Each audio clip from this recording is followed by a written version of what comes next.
It has both come to my attention, and I'm now aware of it, that there isn't currently just like a quick tutorial on how to roll maps and how the different orbs work and where you actually kind of need to do to get everything that you need. So let's just like go over that now. Why not? So the most important thing to note is that where do you even buy the orbs? They're from Anya. Anya, here in Act 5, so she has to be available in your game, so you have to at least have rescued her to be able to see her. We'll sell you all the different orbs. The orbs are pretty expensive, so you see this is like almost 80k, 20k, 120k, 160k, right? You're going to want to have both a Geed's Fortune, which is like super important, it just reduces vendor prices overall. And then another quick little pro tip in case you didn't know about it, is the Edge Bow. 3 runes, Tiertal Am into a 3-socket bow, and this reduces vendor prices again. So here we have a reduction by 15. So right now I'm paying 26% less gold, which when you're spending a couple million gold definitely adds up. How do we take the maps that we have and turn them into magic maps, turn them into rare maps, re-roll the maps, or try to clear the maps in case they roll with something pretty heinous, right? So I have everything lined up here. We'll just kind of go through them, and I'll show you basically how it works, right? So if you want to take a blue map, so a map that is rolled as magic, you want to turn it into a rare map, which is ultimately what you probably want to get to. Rare maps have more affixes, meaning that they'll have more magic find, more density, more experience. You take a blue map, take an angelic orb, a Thull rune or higher, and then a perfect skull. Put those together in your cube, and bada boom, you now have a rare map.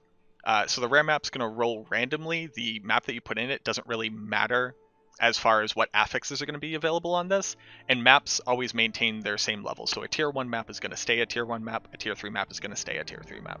So that's how you take a blue map and turn it into a rare map. If you take a white map, a Zakrum orb, a Thull rune or higher, so literally any rune above a Thull, and a jewel, the jewel that you use doesn't matter, it doesn't matter what quality it is, you now have a rare map. So again, this is like a really great, easy way to take a lot of the stuff that you find in the game, take your gold, and convert it into really high potential magic find and experience game items. So if you already have a rare map and you want to re-roll it, let's say whatever is available on the map is either too dangerous or doesn't have high enough like experience or monster density or magic find, depending on what you're trying to do, you can re-roll them. It'll re-roll with an entire new list of affixes. So you take a yellow map, a Haradrim orb, Thull rune or higher, and any perfect gem, and now you have a new yellow map. Fantastic. There is a way to take white maps and turn them into blue maps. This might be something that's more important in Season 2 if there's any balance fixes that come into maps. It is a jewel, the orb, and a white map, and you will roll a magic map. My loot filter lied to me. But there you go, so you can do that. And then the last thing that you can do, which this kind of depends on whether or not you're starving for one resource versus a different resource, you can take a yellow map, an Orb of Destruction, and a Hell rune, and this will turn it back into a white map. The only thing here, and it's really important just to remember one of the previous combinations which we did. So you can do this. This will take your yellow map, turn it back into a white map, and then you could take your white map and convert it back into either a magic map or a rare map. There's only one reason why I could imagine you would want to do this, and it's specifically in relationship to the Zakrum orb. So the Zakrum orb will take a jewel, a white map, and the orb, and put them together to create a yellow map. So if you don't have perfect gems to re-roll a yellow map, you could go about doing it this way. I think that this ultimately is more resource intensive, but it's nice to have the option available. So one other thing that I think is really important to keep in mind here, and it's something that Sully reminded me of, it's that just like everything where you can craft multiple iterations of something, you can use stacks inside of your cube. So you see that I have a quantity of 49 angelic orb here. I don't have to individually take out an orb to put it into the cube.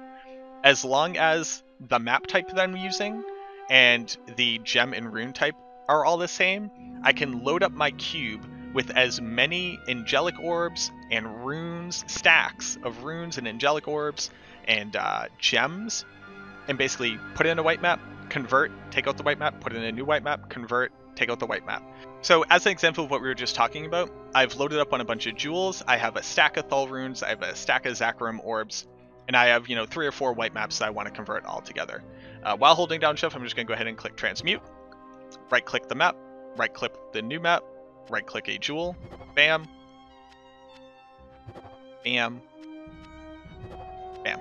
And there you go. Now you have 4 rolled maps with 8 button clicks. And it's as easy as that. Sadly, you can't stack jewels in there as well since it's a non-quantity item, which again, Sully is pointing out. Thank you, Sully, for being my resident expert. Since it's non-quantity, it's seeing that you have 2 of a different item and the recipe does not call for that. So you do have to only have 1 jewel in there at a time.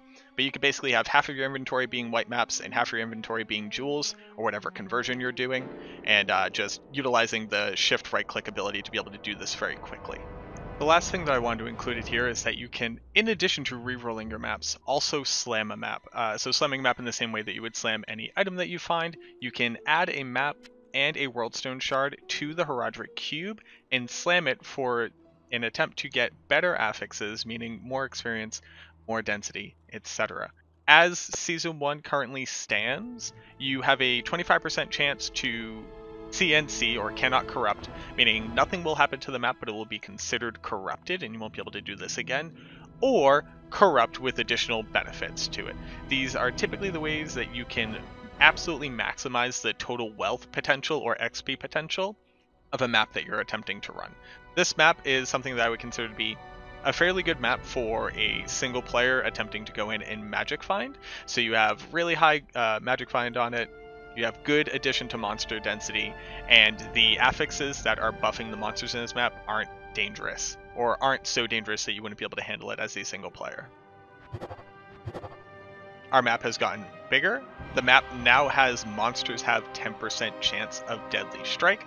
That's getting a little spooky when monsters can critically strike you, but you'll see that we got an increase to monster density. So this is something where you could be really adding on to your potential for magic finding and XP grinding.